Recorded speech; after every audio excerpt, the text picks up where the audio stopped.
Shri Kodikunnil Suresh M P പാർലമെന്റിൽ നിരവധി അവസരങ്ങൾ പ്രധാനമന്ത്രിക്കുണ്ടായിരുന്നു.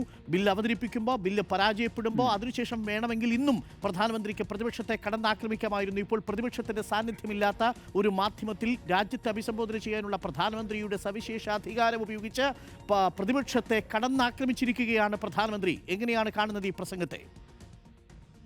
ഇത് പൂർണ്ണമായും അധികാര ദുർവിനിയോഗമാണ് ഇന്ന് പ്രധാനമന്ത്രി നടത്തിയ പ്രസംഗം.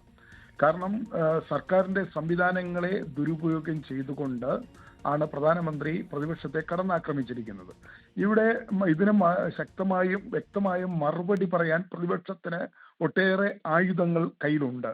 പക്ഷേ ഞങ്ങളുടെ കയ്യിൽ ഗവൺമെന്റ് സംവിധാനങ്ങൾ ഇല്ലാത്തത് കൊണ്ട്, അതോടൊപ്പം തന്നെ മാധ്യമങ്ങൾ ഇത്തരത്തിലുള്ള ഈ രീതിയിലുള്ള സർക്കാർ സംവിധാനങ്ങളിലൂടെ മാധ്യമങ്ങളിൽ ഇത്തരം മറുപടികൾ കൊടുക്കാനുള്ള സംവിധാനം പ്രതിപക്ഷത്തിന് ഇല്ലാത്തത് കൊണ്ട് ഞങ്ങൾക്ക് പ്രധാനമന്ത്രി പറഞ്ഞ ഓരോ കാര്യങ്ങൾക്കും മറുപടി പറയാൻ കഴിയില്ല. പക്ഷേ പച്ച മലയാളത്തിൽ പറഞ്ഞാൽ യഥാർത്ഥത്തിൽ ഈ വനിതാ സംവരണ ബില്ല് എന്ന് പറയുന്നത് ഒരു ചതിക്കുഴിയാണ്.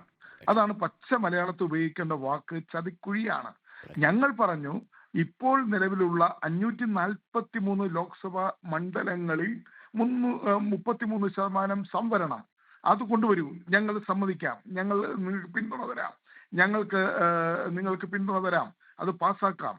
അപ്പോൾ 2023 പാസ്സാക്കിയ നിയമം, ആ വനിതാ സംവരണ നിയമം നിങ്ങൾ 2029 നടപ്പാക്കുമെന്ന് പറഞ്ഞിട്ട് പിന്നീട് ഇതിനെ അംഗബലം കൂട്ടുന്നതിനെ കുറിച്ച് അന്ന് നിങ്ങൾ പറഞ്ഞിട്ടില്ല. അതുപോലെ തന്നെ ഡീലിമിറ്റേഷൻ പറഞ്ഞില്ല. ഇതൊന്നും പറയാതെയാണ് 2023 നിലവിലുള്ള ലോക്സഭയിലെയും നിയമസഭകളിലെയും അംഗസംഖ്യയിൽ 33% സംവരണം എന്ന് പറഞ്ഞത്. അതിന്റെ അടിസ്ഥാനത്തിലാണ് നിയമം പാസ്സാക്കിയത്. ആ നിയമമാണ് 2029 പ്രാബല്യത്തിൽ വരുമെന്ന് പറഞ്ഞത്.